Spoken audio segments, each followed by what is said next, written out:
మరి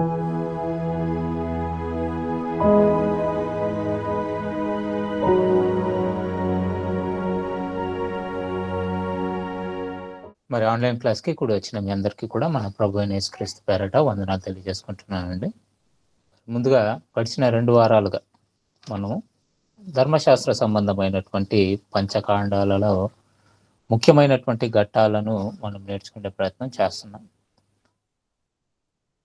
గడిచిన 2 వారాలు కూడా మనము ఇశ్రాయేలీల ప్రయాణం ఎలా కొనసాగింది, ఏ ఏ ప్రాంతం నుండి ఎక్కడెక్కడికి వారు మరి బయలుదేరారు, ఏ ఏ కాలంలో వాళ్ళు ప్రయాణం చేశారు, మరి ఎన్ని సంవత్సరాలకి వాళ్ళ యొక్క ప్రయాణం ముగిసింది అనేటువంటిదంతా కూడా మనం గడిచిన 2 వారాలు కూడా నేర్చుకున్నాం.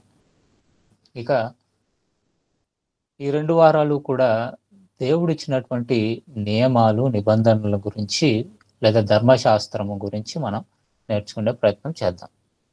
కాబట్టి ధర్మశాస్త్రము అనేటువంటిది దేవుడు ఇశ్రాయేలుకి ఇవ్వాలనుకున్నటువంటి ప్రధానమైనటువంటి కారణం ఏంటి అని మనము ఆలోచించినప్పుడు, ఇశ్రాయేలీలు ఐగుప్తు దేశంలో వారు నివసిస్తున్నటువంటి కాలంలో ఐగుప్తు దేశానికి సంబంధించినటువంటి మరి అనేక ఆచారాలను వాళ్ళు చూడడం జరిగింది. వాళ్ళ దేవతలు, వాళ్ళ విగ్రహాలు, వాళ్ళ యొక్క మరి ఆచరణలన్నిటినీ కూడా మరి వాళ్ళు చూడడం జరిగింది. కాబట్టి దేవుడు వారి దేవతలకు ఎలా తీర్పు తీర్చాడో మరి గతంలో ఒక పాఠంలో నేను మీకు వివరించడం జరిగింది. ఒకవేళ మీరు ఆ క్లాస్ వినకుండా ఉంటే మరి ఆన్లైన్లో అది ఇప్పటికీ ఉంది. కాబట్టి మరొకసారి ఆ పాఠాన్ని వినవలసిందిగా నేను ప్రేమతో కోరుతున్నాను. ఇక ఐగుప్తు దేశంలో వాళ్ళ పరిస్థితులే అలా ఉంటే, ఇక ముందుకు మనం కొనసాగినప్పుడు వీళ్ళు కనాను దేశానికి ప్రయాణం అవుతున్నారు, మనకు తెలిసినటువంటి విషయమే. ఈ కనాను దేశంలో పరిస్థితులు చాలా దారుణంగా ఉన్నాయి. అలాంటి పరిస్థితుల మధ్య వీరు వెళ్ళి ఆ ప్రాంతంలో నివసించాలి అని అంటే అది చాలా ఇబ్బంది కలిగించేటువంటి ఒక స్థితి. ఎందుకనంటే ఆల్రెడీ ఐగుప్తు దేశంలో యొక్క విగ్రహాలను లేదా వాళ్ళ దేవతలను చూసినటువంటి వీళ్ళకి కనాను దేశంలో జరిగేటువంటి మరి ఘోరమైనటువంటి విషయాలకు వీళ్ళు అలవాటు పడిపోతారేమో అనేటువంటి ఒక ఆలోచన దేవునికి ఉంది. కనుకనే నా మాటను మీరు ఎలాంటి పనులను మీరు చేయకూడదు అని దేవుడు చాలా కడాఖండితంగా చెప్తున్నాడు. ఇక రోమిలకు రాసినటువంటి పత్రిక అంతా కూడా మీరు చదివితేనండి మీకు ధర్మశాస్త్రం గురించినటువంటి ఒక అవగాహన అనేటువంటిది వస్తుంది. గతంలో కూడా నేను మీకు వివరించడం జరిగింది. ధర్మశాస్త్ర ఆజ్ఞలు ఏవైతే ఉన్నాయో, నియమాలు ఏవైతే ఉన్నాయో అవి మనకి పాపం అంటే ఏంటో తెలియపరచడానికి మాత్రమే దేవుడు ఆ ఆజ్ఞలు ఇవ్వడం జరిగింది. ఇశ్రాయేలీలు ఆ సర్వ సమాజం అంతా కూడా పాపం అంటే ఏంటో వాళ్ళకి తెలియదు. కాబట్టి పాపం నుండి వీళ్ళు దూరంగా ఉండాలి అనంటే కొన్ని నియమాలను దేవుడు ఇవ్వడం జరిగింది. ఆ నియమాలనే ధర్మశాస్త్రంగా మనం పిలుస్తాం. ఈ ధర్మశాస్త్రమును మరి ప్రాధాన్యంగా 613 ఆజ్ఞలను దేవుడు ఇశ్రాయేలీయులకు ఇవ్వడం జరిగింది. ఆ 613 ఆజ్ఞలు ఏవైతే ఉన్నాయో అవన్నీ కూడా నేను అన్నగారికి లిస్ట్ పంపించాను. ఎవరికైనా కావాలి అని అనుకుంటే మరి సామాన్య ద్వారా మీరు షేర్ చేసుకోండి. ఆజ్ఞ ప్లస్ దానికి సంబంధించినటువంటి రెఫరెన్స్తో పాటు మరి పూర్తిగా 613 ఆజ్ఞల గురించినటువంటి మరి ఆ లిస్ట్ నేను పంపించడం జరిగింది. మీకు ఎవరైనా కావాలనుకుంటే మీరు అన్నగారి ద్వారా మీరు వాటిని షేర్ చేసుకోండి. అయితే ఈ 613 ఆజ్ఞలు ఏవైతే ఉన్నాయో దీనిని ప్రధానంగా 3 భాగాలుగా విడదీయడం జరుగుతుంది. మరి 613 ఆజ్ఞలు ఏవైతే ఉన్నాయో వీటిని 3 భాగాలుగా ప్రధానంగా 3 భాగాలుగా విడదీయడం జరిగింది. దీంట్లో మొదటి భాగము రాసుకోండి. మొదటి భాగము మారల్ కోడ్ అంటారు. దానినే నైతిక సంబంధమైనటువంటి ఆజ్ఞలు, మారల్ కోడ్ అంటారు. ఈ మారల్ కోడ్ని నైతిక సంబంధమైనటువంటి ఆజ్ఞలు లేదా విలువలతో కూడినటువంటి ఆజ్ఞలు అని మరి ఇవ్వడం జరిగింది. ఇది మరి దేవుడిచ్చినటువంటి 10 ఆజ్ఞలు ఏవైతే ఉన్నాయో నిర్గమకాండము 20వ అధ్యాయం అంతా కూడా మనం చదివితే మరి 10 ఆజ్ఞలు ప్రధానంగా దేవుడు ఇవ్వడం జరిగింది. దీనినే మోరల్ లా అంటారు, లేదా నైతిక ఆజ్ఞలు అని మనం నేర్చుకుంటాం. కాబట్టి ఈ 10 ఆజ్ఞలు దేవుడు ఏదైతే ఇచ్చాడో ఇవి మోరల్ కోడ్, అంటే ఇవే బేసిక్. ఈ ఆజ్ఞలే ప్రథమమైనటువంటి మరి ఆజ్ఞలుగా మనం చూడగలం.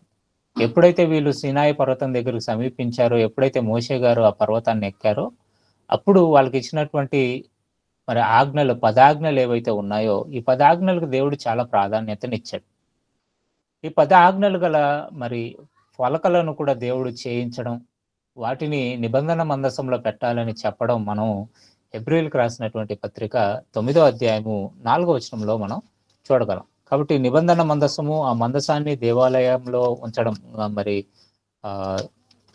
ప్రత్యక్షపు గుడారంలో అతి పరిశుద్ధ స్థలంలో నిబంధన మందసాన్ని ఉంచాలని, ఆ నిబంధన మందసంలో దేవుడిచ్చినటువంటి ఆ 10 ఆజ్ఞల ఫలకాలని అక్కడ పెట్టాలని చెప్పి కూడా దేవుడు ఇశ్రాయేలీయులకి ఆజ్ఞ ఇవ్వడం మనం చూస్తాం. కాబట్టి హెబ్రీయులకు రాసినటువంటి పత్రిక 9వ అధ్యాయము 3వ వచనం నుండి మనం చదివితే, మరి ఆ నిబంధన మందసంలో ఈ 10 ఆజ్ఞలు గల ఫలకాలను కూడా దేవుడు పెట్టమని చెప్పడం మనం చూస్తాం.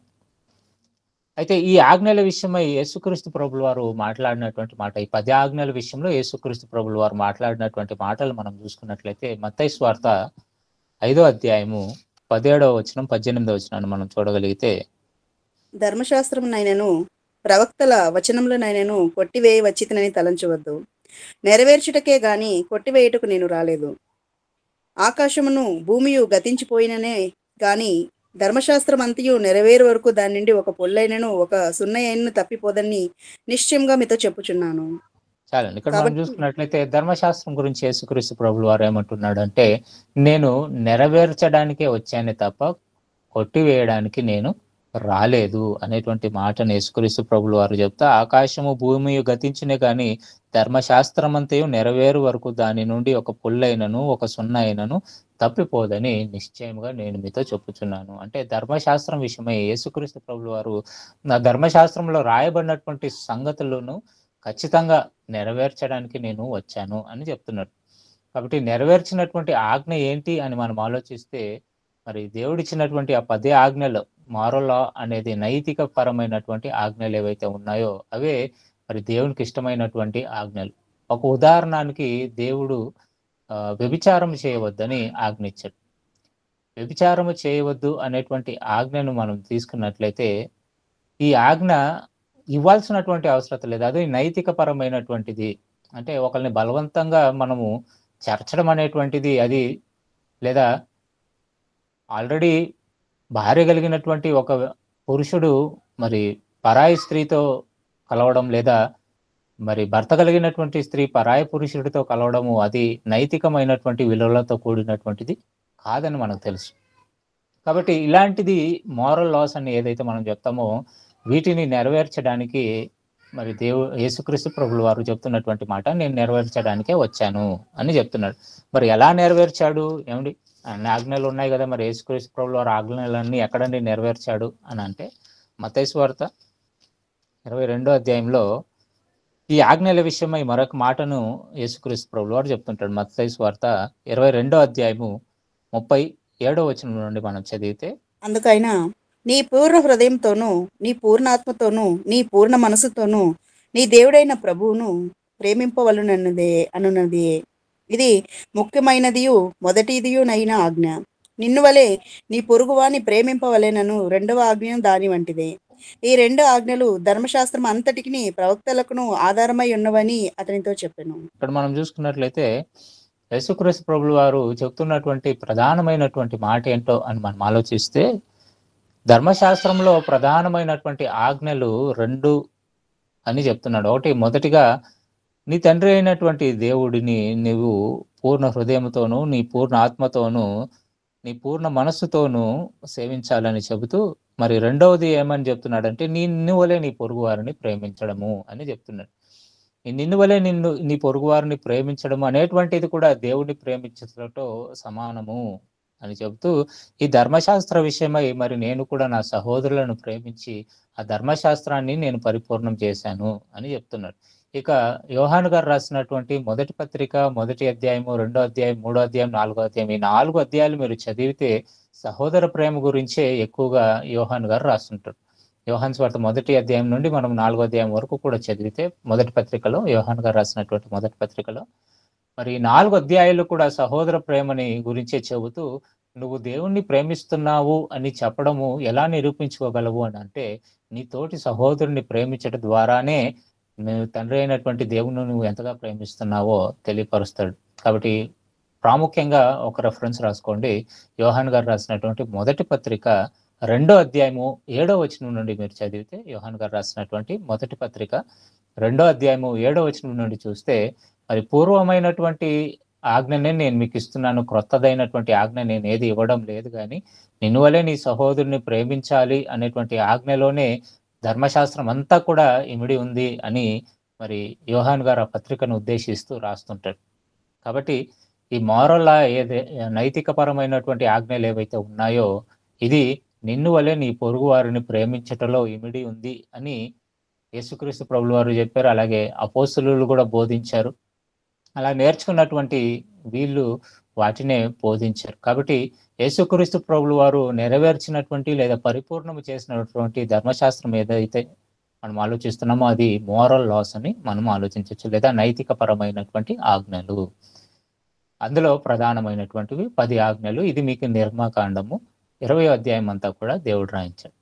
ఇంకా రెండో ఆజ్ఞలకి వచ్చేసరికి, రెండో కేటగిరీకి వచ్చేసరికి, రెండో భాగానికి వచ్చేసరికి మనకి ఇచ్చేటువంటి ఆజ్ఞలలో స్పిరిచువల్ లాస్ అని ఉంటాయి. స్పిరిచువల్ లా లేదా ఆత్మ సంబంధమైనటువంటి లేదా నియమాలకు సంబంధించినటువంటి ఆజ్ఞలు, సెరమోనియల్ లాస్ అని కూడా అంటారు దీన్ని స్పిరిచువల్ లాస్ లేదా సెరమోనియల్ లాస్ అంటారు. తెలుగులో మనం తీసుకుంటే ఆత్మ సంబంధమైనటువంటి మరి ఆజ్ఞలు, లేదా ఇశ్రాయేలీలు దేవుని విషయమై ఆచరించాల్సినటువంటి నియమాలను గురించి చెప్తుంటాడు, దేవాలయపు సంబంధమైనటువంటి నియమాలు. ఇక్కడ మీకు స్పిరిచువల్ లాస్ అంటే దేవాలయ సంబంధమైనటువంటి నియమాలు, అవి లేవీయులకి కానీ, యాజకులకు కానీ, అలాగే ఇశ్రాయేలీలకి, వీళ్ళ ముగ్గురికి కూడా సంబంధించినటువంటి మరి ఆజ్ఞలు. ఈ ఆజ్ఞలలో ప్రధానంగా మరలా 2 భాగాలు ఉంటాయి. మొదటిది వాళ్ళు ఆచరించాల్సినటువంటి నియామక కాలాలు. ప్రధానంగా 7 నియామక కాలాలను దేవుడిచ్చాడు. సో ఆత్మ సంబంధమైనటువంటి ఆజ్ఞలలో మరలా 2 భాగాలు ఉన్నాయి. ఆ 2 భాగాలలో మొదటిది వాళ్ళు ఆచరించవలసినటువంటి నియామక కాలాలు, లేదా పండుగ కాలాలు, లేదా ఉత్సవ కాలాలను కూడా దేవుడు వాటిని మరి సంబోధిస్తుంటాడు. కాబట్టి పండుగలన్నా, నియామక కాలాలన్నా, ఉత్సవ కాలాలన్నా కూడా 3 ఒకటే అర్థాన్ని ఇస్తాయి. కాబట్టి వాళ్ళు ఆచరించాల్సినటువంటి పండుగలు లేదా నియామక కాలాలు 7. తర్వాత వాళ్ళు అర్పించాల్సినటువంటి అర్పణలు 5. అర్థమవుతుంది అనుకుంటాను. వాళ్ళు మరి ఇశ్రాయేలీలు ఆచరించాల్సినటువంటి పండుగలు ప్రధానంగా 7. ఆ 7 పండుగలు కాకుండా ఒకటి ప్రత్యేకంగా ఇచ్చాడు. అదే ప్రతి మరి విశ్రాంతి దినమున సబ్బత్ దినంగా వాళ్ళు ఆచరించాలి. సో మొదటిగా సబ్బత్ దినము. సబ్బత్ దినము అనగానే మరి విశ్రాంతి దినము, అది మరి వారంలో చివరి దినము వాళ్ళకది శనివార దినం. కాబట్టి సబ్బత్ దినము, సబ్బత్ దినంతో పాటు మరి 7 ఉత్సవ కాలాలు లేదా నియామక కాలాలు, దాంతోపాటు 5 మరి అర్పణలు, 5 అర్పణలు వీళ్ళు ఇవ్వాలి. సో ఇది ప్రధానంగా వాళ్ళకి ఇచ్చినటువంటి మరి ఆత్మ సంబంధమైనటువంటి ఆజ్ఞలు. మరి ఆత్మ సంబంధమైనటువంటి ఆజ్ఞలలో మొదటిగా మనం చూసుకున్నట్లయితే సబ్బత్ దినం గురించి మనం చూడగలం. కాబట్టి ఈ సబ్బత్ గురించి మనం ఆలోచించాలి అంటే లేవీకాండం. కాబట్టి లేవీకాండం 23వ అధ్యాయంలో వారు ఆచరించాల్సినటువంటి మరి ఆ పండుగలు, నియామక కాలాల గురించి అధ్యాయం అంతా కూడా దేవుడు రాయించాడు. కాబట్టి లేవీకాండము 23వ అధ్యాయాన్ని మనం చూసుకున్నట్లయితే, లేవీకాండం 23వ అధ్యాయము మొదటి వచనం నుండి మనం చూస్తే, మరియు యెహోవా మోషేకు ఇలాగ సెలవిచ్చెను, నీవు ఇశ్రాయేలుతో ఇట్లనుము, మీరు చాటింపవలసిన యెహోవా నియామక కాలములు ఇవే. ఈ కాలంలో యందు మీరు పరిశుద్ధ సంఘముగా కూడుకొనవలెను. నా నియామక కాలములు ఇవి. 6 దినములు పనిచేయవలెను. వారము వారము 7వ దినము విశ్రాంతి దినము. అది పరిశుద్ధ సంఘపు దినము. అందులో మీరు ఏ పనినైనా చేయకూడదు. మీ సమస్త నివాసముల యందు అది యెహోవా నియమించిన విశ్రాంతి దినము. చాలండి. ఇక్కడ మనం చూసుకున్నట్లయితే మొదటిగా రాసుకోండి, సబ్బత్ దినము లేదా విశ్రాంతి దినము. ఈ విశ్రాంతి దినమందు వీళ్ళు ఏ పని అయినను చేయకూడదు. మరి ఈ సబ్బత్ దినానికి దేవుడిచ్చినటువంటి మరి మాటలు మనం చూసుకున్నట్లయితే మీకు ఇంకా రెఫరెన్స్లు రాసుకోండి. నేను రెఫరెన్స్ ఇస్తాను, రాసుకోండి, చదవాల్సిన అవసరం లేదు. నిర్గమకాండము 31వ అధ్యాయము 12వ వచనం నుండి 17వ వచనం వరకు. నిర్గమకాండము 12వ అధ్యాయము క్షమించాలి 31వ అధ్యాయము 12 నుండి 17 వరకు. నిర్గమకాండం 31, 12 నుండి 17 వరకు. అలాగే ద్వితీయోపదేశకాండము 5వ అధ్యాయము 12 నుండి 15 వరకు. ద్వితీయోపదేశకాండం 5వ అధ్యాయము 12వ వచనం నుండి 15వ వచనం వరకు కూడా వీళ్ళు ఆచరించాల్సినటువంటి సబ్బత్ దినం గురించి మరి దేవుడు రాయించాడు. మీకు సమయం ఉన్నప్పుడు నేను ఇచ్చినటువంటి రెఫరెన్స్లు మీరు చదువుకోండి, అప్పుడు మీకు అర్థమవుతుంది. కాబట్టి దీనికి కారణం ఏంటి అని అంటే, దేవుడు 7 దినాలు మరి 6 దినాలు సృష్టిని చేసి 7వ దినమున ఆయన విశ్రమించాడు. కాబట్టి దేవుని యొక్క కష్టాన్ని తెలుసుకోవడానికి లేదా గుర్తుంచుకోవడానికి దేవుడు వాళ్ళ కొరకు చేసినటువంటి త్యాగం, మరి ఇంత సృష్టిని దేవుడు వాళ్ళకు అనుగ్రహించాడు అని అంటే దానిని జ్ఞాపకార్థంగా వీళ్ళ మనసులో ఎప్పుడు ఉండాలి అని అంటే, మరి ప్రతి నెల 7వ దినమున ప్రతి వారము 7వ దినమున మరి వీళ్ళు విశ్రాంతిని అనుభవిస్తే, ఆ విశ్రాంతి దినం ఎందుకు అని వాళ్ళు ఆలోచించి, ఆ విశ్రాంతి దినము మరి దేవుని కొరకు, దేవుడు మన కొరకు చేసినటువంటి ఆ త్యాగం ఏదైతే ఉందో దాన్ని జ్ఞాపకం చేసుకోవడానికి కొరకు మరి మొదటిగా ఈ సబ్బత్ దినాన్ని దేవుడు అనుగ్రహించాడు. ఇక నియామక కాలాలు లేదా పండుగలు కాలానికి లేదా పండుగల గురించి మనము ఆలోచిస్తే, మరి సబ్బత్ దినంలో మరొక విషయం కూడా ఉందండి. ఈ సబ్బత్ గురించి దేవుడు మాట్లాడుతూ, మరి వాళ్ళు పనిచేసినటువంటి 6 సంవత్సరాల తర్వాత 7వ సంవత్సరము కూడా వాళ్ళకి సబ్బత్ సంవత్సరంగా మరి ఆచరిస్తారు. ఆ సబ్బత్తులో మరి విశ్రాంతి దినములో ఒకటి విశ్రాంతి దినాన్ని ఇచ్చాడు, తర్వాత విశ్రాంతి సంవత్సరాన్ని కూడా ఇచ్చాడు.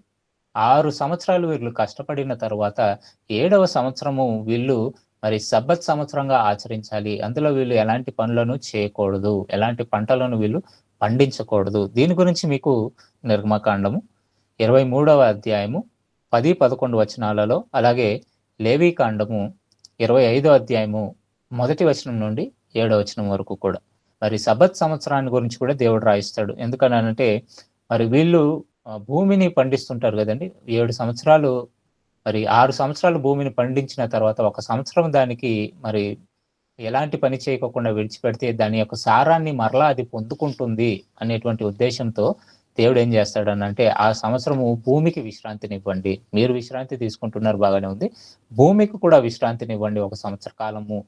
ఎప్పుడైతే మీరు 1 సంవత్సరం దానికి విశ్రాంతిని ఇస్తారో అప్పుడు దాన్ని యొక్క సారాన్ని అది మరలా పొందుకుంటుంది అని దేవుడు ఆ ఆజ్ఞ ఇవ్వడం జరిగింది. ఇక వీళ్ళు ఆచరించాల్సినటువంటి పండగల విషయానికి వద్దాం. పండగల విషయానికి వస్తే మీరు ఆ లేవీకాండం 23వ అధ్యాయం దాటి రాకండి, అక్కడే మరి అన్ని విషయాలు దేవుడు రాయించాడు. ఇక మొదటిగా వీళ్ళు ఆచరించాల్సినటువంటి పండగ ఏది అని మనం ఆలోచిస్తే, అదే లేవీకాండంలోనే మరి 23వ అధ్యాయము 4వ వచనం నుండి 8వ వచనం వరకు మనం చూస్తే, 4వ వచనం నుండి 8వ వచనం వరకు, ఇది యెహోవా నియామక కాలములు, నియమించిన కాలమును బట్టి మీరు చాటింపవలసిన పరిశుద్ధ సంగపు దినములు ఇవి. మొదటి నెల 14వ దినమున సాయంకాలం మందు యెహోవా పస్కా పండుగ జరుగును. ఆ నెల 15వ దినమున యెహోవాకు పొంగని రొట్టెల పండుగ జరుగును. 7 దినములు మీరు పొంగని వాటినే తినవలెను. మొదటి దినమున మీరు పరిశుద్ధ సంగముగా కూడవలెను. అందులో మీరు జీవనోపాధి అయిన ఏ పనియూ చేయకూడదు. 7 దినములు మీరు యెహోవాకు హోమార్పణమును చేయవలెను. 7వ దినమున పరిశుద్ధ సంగముగా కూడవలెను. అందులో మీరు జీవనోపాధి అయిన ఏ పనియూ చేయకూడదని వారితో చెప్పుము. మరియు యెహోవా మోషేకు ఇలాగ సెలవిచ్చెను, నీవు ఇశ్రాయేలుతో ఇట్లనుము, నేను మీకిచ్చుచున్న దేశమునకు మీరు వచ్చి దాని పంటను కోయినప్పుడు మీ మొదటి పంటలో ఒక పనను యాజకుని యొద్దకు తేవలెను. యెహోవా మిమ్మును అంగీకరించినట్లు అతడు యెహోవా సన్నిధిని ఆ పనను అల్లాడింపవలెను. విశ్రాంతి దినమునకు మరుదినమున యాజకుడు దానిని అల్లాడింపవలెను. మీరు ఆ పనను అర్పించు దినమున నిర్దోషమైన 7 ఏడాది పొట్టేలును యెహోవాకు దహనబలిగా అర్పింపవలెను. దాని నైవేద్యమును నూనెతో కలిపిన 2 10వ వంతుల గోధుమ పిండి, అది యెహోవాకు ఇంపైన సువాసన గల హోమము. దాని పానార్పణము 30 ద్రాక్షరసము. మీరు మీ దేవునికి అర్పణము తెచ్చు వరకు ఆ దినమెల్లా మీరు రొట్టె ఏమి పేలాలేమి పచ్చని వెన్నులేమి తినకూడదు. ఇది మీ తరతరములకు మీ నివాస స్థలములు అన్నిటిలో నిత్యమైన కట్టడ. చాలా ఇక్కడ మనం చూసుకున్నట్లయితే మరి ప్రధానంగా మనము 4వ వచనం నుండి 14వ వచనం వరకు చదివినప్పుడు ప్రధానంగా 3 పండుగల గురించి చెప్తున్నాడు. వాడు మొదటి నెల ఆచరించాల్సినటువంటి పండుగల గురించి చెబుతూ, మొదటి నెల మరి 14వ దినం మొదలుకొని 21వ దినం వరకు కూడా, మొదటి నెల అంటే నీసాన్ లేదా అబీబు నెల. మరి నిస్సాన్ అనేటువంటిది వాళ్ళకి మొదటి నెల. నేను గతంలోనే మీకు ఒక క్యాలెండర్ పంపించాను, వాళ్ళ క్యాలెండర్లు వాళ్ళ నెలలు ఎలా ఉంటాయో అనేటువంటిది. కాబట్టి మొదటి నెలలోనే 14వ దినం మొదలుకొని 21వ దినం వరకు కూడా మరి ప్రధానంగా 3 పండుగలను దేవుడు వీళ్ళకి ఇచ్చాడు. 3 పండుగలను ఆచరించాలి. మొదటిగా మరి పస్కా పండుగ. ఇది మొదటి నెల 14వ దినమున, మీకు నిస్సాన్ అని ఉంటుంది చూడండి, మొదటి నెల 14వ దినమున మరి పస్కా బలి పండుగను వీళ్ళు ఆచరించాలి. పస్కా పండుగను గురించి మరి ఎక్కడెక్కడ రాయబడిందో రెఫరెన్స్లు ఇస్తాను, రాసుకోండి. పస్కా పండుగను గురించి నిర్గమాకాండము 12వ అధ్యాయము మొదటి వచనం నుండి 14వ వచనం వరకు కూడా, నిర్గమాకాండము 12వ అధ్యాయము మొదటి వచనం నుండి 14వ వచనం వరకు కూడా మరి పస్కా పండుగను గురించి చెబుతుంటాడు. అలాగే సంఖ్యాకాండము 9వ అధ్యాయము మొదటి వచనం నుండి 14వ వచనం వరకు కూడా, సంఖ్యాకాండము 9వ అధ్యాయము మొదటి వచనం నుండి 14వ వచనం, అలాగే 28వ అధ్యాయం, సంఖ్యాకాండము 28వ అధ్యాయము 16వ వచనం, అలాగే ద్వితీయోపదేశకాండము 16వ అధ్యాయము, ద్వితీయోపదేశకాండము 16వ అధ్యాయము మొదటి వచనం నుండి 7వ వచనం వరకు. మరి ఇవి పస్కా పండుగను గురించినటువంటి మరి వివరాలు. మరి ధర్మశాస్త్ర గ్రంథంలో పస్కా పండుగను వీళ్ళు ఎందుకు ఆచరించాలి, ఎలా ఆచరించాలి అనేటువంటి విషయాలని చెప్తుంటాడు. మరి పస్కా పండుగను ఎందుకు ఆచరించమన్నాడు అని అంటే, మరి ఇశ్రాయేలీలు ఐగుప్తు నుండి బయటకు వస్తున్నటువంటి ఆ దినమున మరి దేవుడు చేసినటువంటి ఒక గొప్ప అద్భుత కార్యం ఏంటనంటే, ఐగుప్తు దేశంలో ప్రథమ సంతానం అంతా కూడా చనిపోతున్నటువంటి ఆ దినంలో ఒక పస్కా పశువును వధించి దాని యొక్క రక్తాన్ని మరి వారి ద్వార గుమ్మములకు పోయమని చెప్పాడు. కాబట్టి ఎప్పుడైతే సంహారపు దూత మరి ఇశ్రాయేలీల అలాగే ఐగుప్తు దేశం అంతా కూడా సంచరిస్తుందో, మరి ఎవరి దారబంధ్రం మీదైతే ఆ రక్తపు మరి మరకలు ఉన్నాయో ఆ గుమ్మాన్ని మరి సంహారపు దూత దాటి వెళ్ళిపోయి మరి ఐగుప్తు దేశంలో ఉన్నటువంటి ప్రథమ సంతానం అంతటిని కూడా నాశనం చేసింది. ఎప్పుడైతే అలా చనిపోయారో ప్రథమ సంతానం అంతా కూడా, అప్పుడు మరి ఫరో మరి కళ్ళు తెరుచుకొని ఇది నిజంగానే మరి దేవుని ద్వారా జరిగేటువంటిది, ఇంకా వీళ్ళని ఇలాగే బానిసలుగా మనం పెట్టుకుంటే ఇంకా ఎన్నెన్ని అనాహుతాలు జరుగుతాయి అనేటువంటి భయంతో మరి వాడు ఇశ్రాయేలీల్ని వాళ్ళ బంధకంలో నుండి పంపించడం జరిగింది.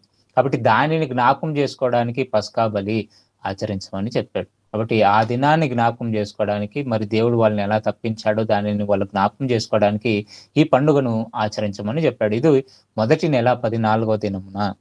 ఇక ఇమీడియట్ గా నెక్స్ట్ రోజే 15వ దినం వస్తుంది. 15వ దినమున ఏం చేయమని చెప్పాడు అని అంటే, మరి పులియని రొట్టెల పండుగను చేయమని చెప్పాడు. అది మీకు 23వ అధ్యాయము 6వ వచనంలో ఉంటుంది.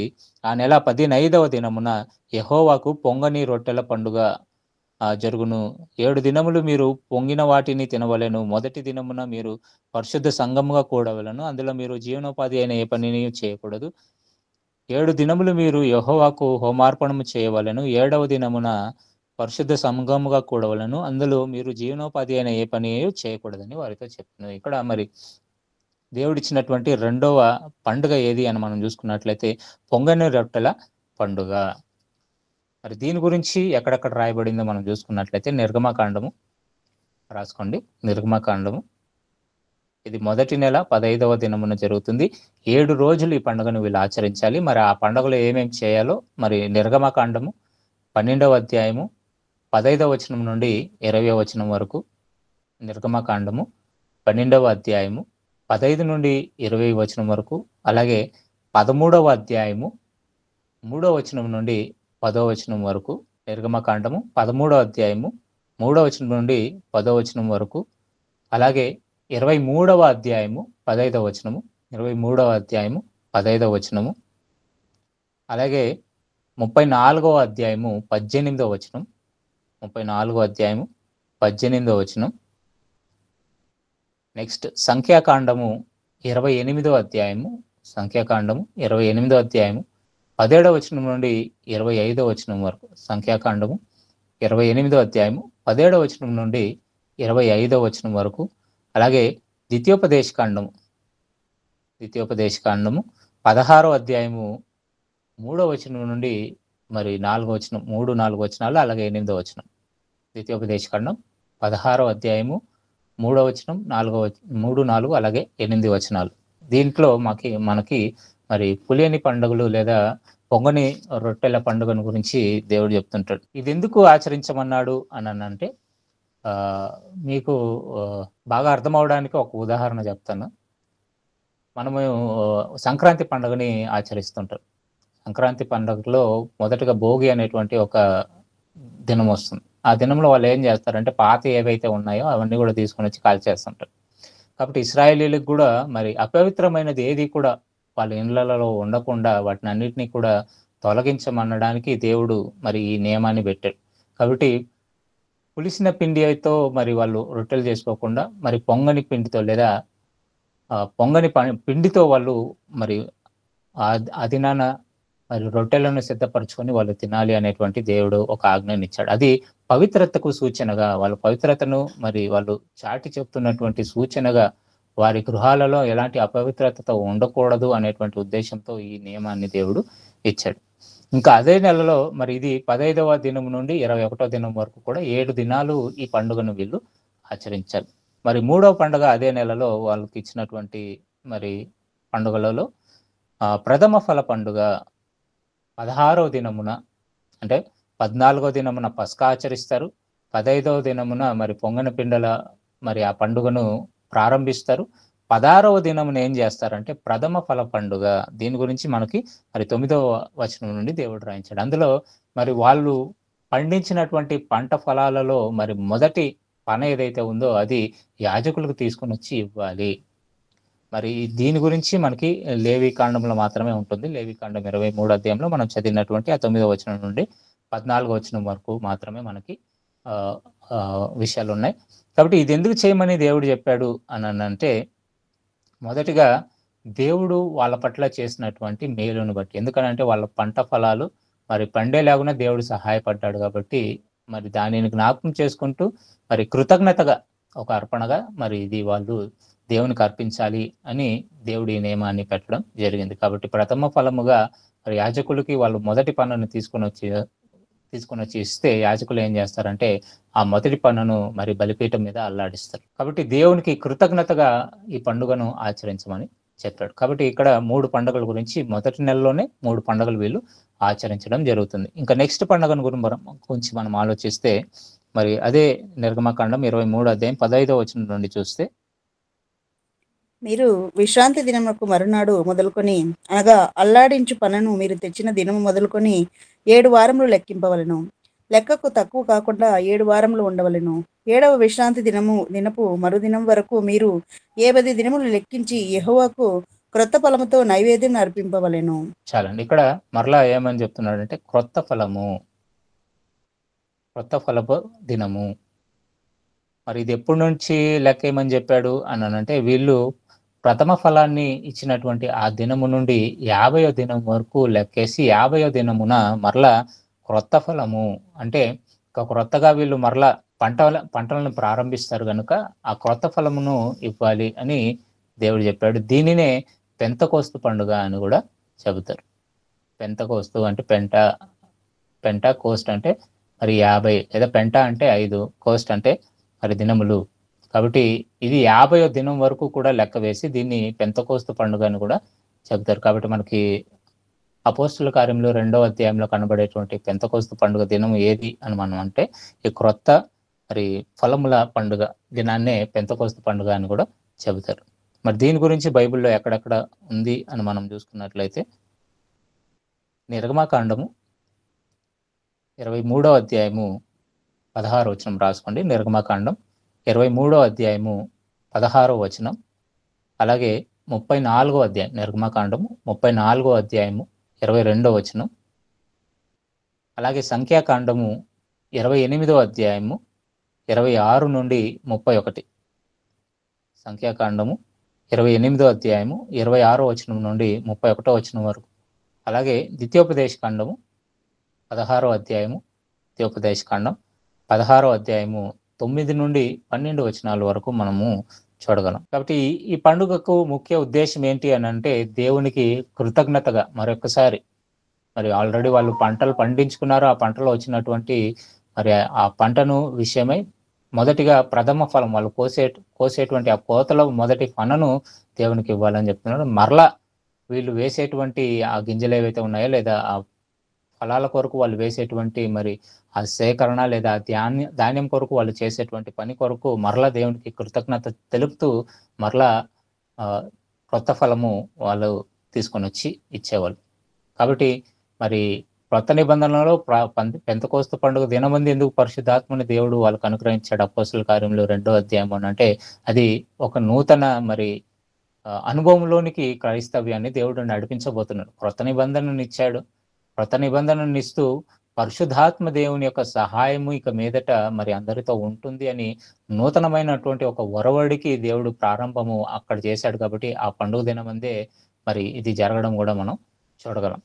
ఇక 5వ పండుగను గురించి మనం ఆలోచిస్తే 5వ పండుగ అదే లేవీకాండం 23వ అధ్యాయము, లేవీకాండం 23వ అధ్యాయము 23 నుండి 25వ వచనం వరకు మనం చూస్తే లేవీకాండం 23వ అధ్యాయం 23వ వచనం నుండి మరి 25వ వచనం వరకు. మరియు యెహోవా మోషేకు ఇలాగ సెలవిచ్చును, నీవు ఇశ్రాయేలుతో ఇట్లనము, 7వ నెలలో మొదటి దినము మీకు విశ్రాంతి దినము.